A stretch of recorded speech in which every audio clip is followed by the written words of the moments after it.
coming to Indiana is huge for me. It's a great opportunity to work with young elite athletes and young elite men, and work with a big-time coach in Tom Green. And I'm excited about the opportunity. For me, I've said this before in the past, this is like my Super Bowl. Yogi wants to go to the NBA, I want to coach the Hoosiers. So I'm excited about that, and being able to have my own show and be able to let my vision come out in the guys and my attitude.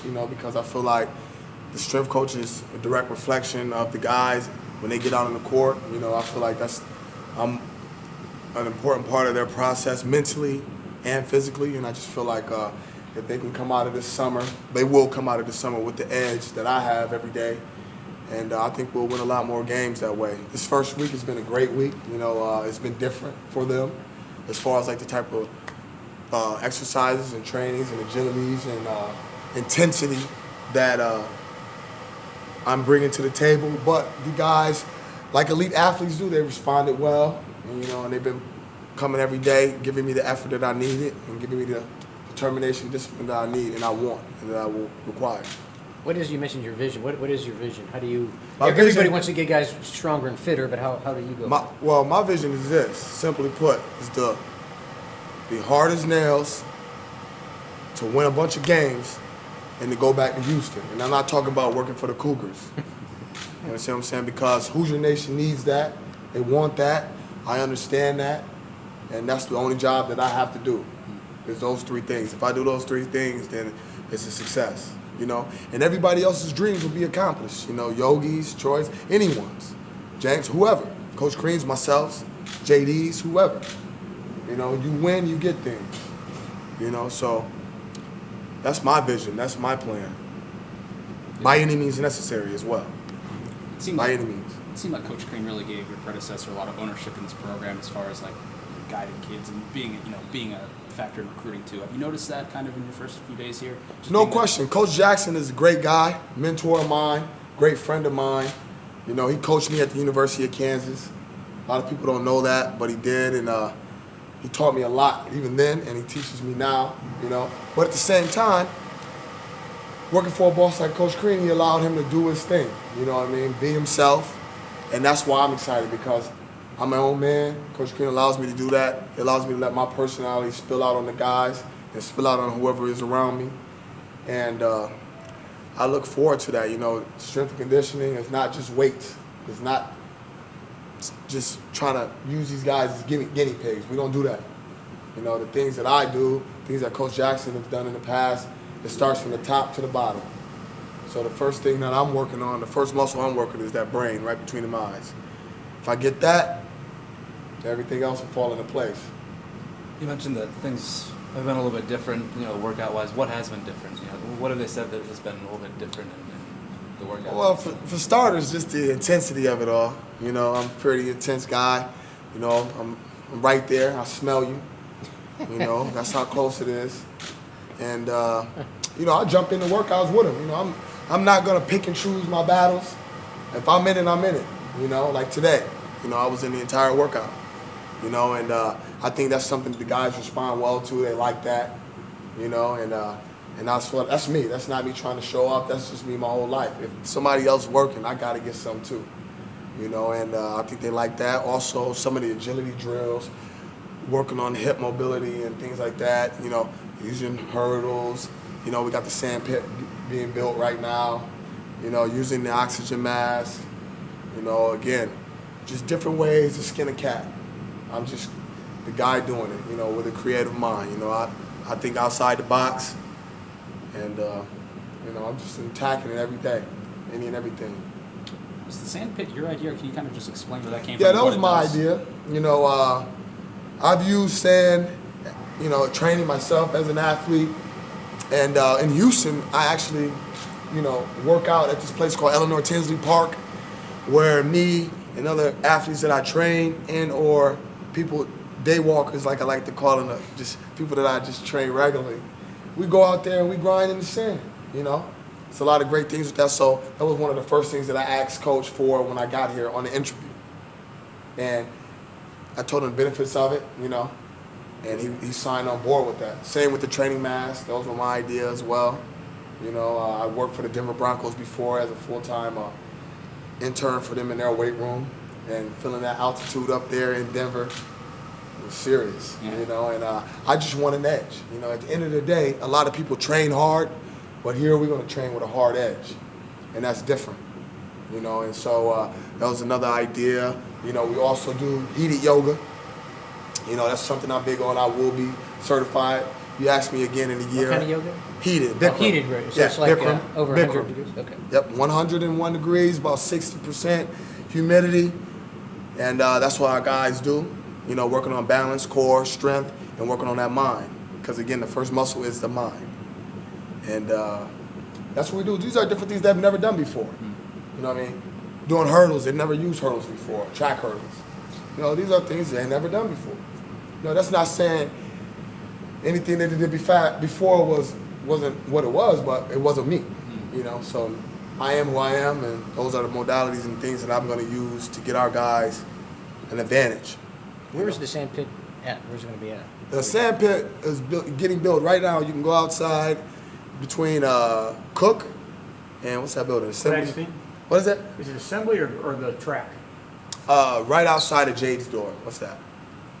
Yeah, it's the corner between Yeah. Assembly and Gladstone. Yeah, right there. Right in the corner. They're right there Is it right like now. a long jump pit? 50? No. That's track, sir. That's track. I'm going to get the entire team on this thing. Oh. It will be 40 by 30, 40 feet by 30. I tried to get an Olympic-sized sand pit, you know, and we're going to play a game called Who's Your Boy. You're going to have to come check that out. It's going to be amazing. It's a great plyometric workout, core, you know, mind, and I'm in it too, you know, and every day we're going to use the sand as much as possible. You know, get the guys off the concrete, get them off the court, get them off of just the regular things they've been doing, and put them on that new stuff. So, yeah, the sand pit will be right there. It'll be awesome. Even in the winter? You going to do it in the winter? You gonna- As long as there's no snow on it, I do it like we did in New York. We just shovel the snow off and go again. You know, like when we wanted to play basketball in New York, we would have to shovel the basketball court outside and play right there. So, no question. Let me ask you one thing. How did you get into this profession after your career was over? Well, you know, like every kid, I was like, man, I'm going to the league, you know. I'm a beast. I'm a dog. I'm going to make it. You know, and this happened and that happened and this happened. And I got a little taste. And after I got the taste, I was still hungry. And I went home and I was, you know, looked around and didn't really see anything that was my speed, you know. Coach Mark Mangino is a great man, you know. He was a mentor to me, you know. And he taught me what it is to be tough in the essence, you know, besides my parents and what was naturally in me, you know. He just pushed me even harder, built my mental threshold, mental capacity. And I just found fun in training people, you know, and getting people to accomplish their dreams. You know, like I tell the guys all the time, you know, you have dreams, you have aspirations and goals. Well, I've tasted a little bit of all of that, and I want to help you chase those things. So once I realized that I liked to get people better, and I had a skill, a communication skill to touch their soul, to make them want to do it, even if they don't want to do it, I said, how much they get paid? And once I realized that it was all good, I was like, hey, I want to be a strength coach. So the day it happened was I came home, my son was about 1 year old, and I just dropped my now wife off, and I was sitting outside her job, and it just started raining. And for some odd reason, I just started crying, you know, because I realized that I wasn't where I wanted to be. You know, this was after I was done playing ball. And so I just called Chris Dawson, who was the head strength coach at Kansas State, who was my head strength coach at the University of Kansas. And I told him, hey, coach, you know, I need to get my degree. You know, I need to start somewhere. You know, I had left school early.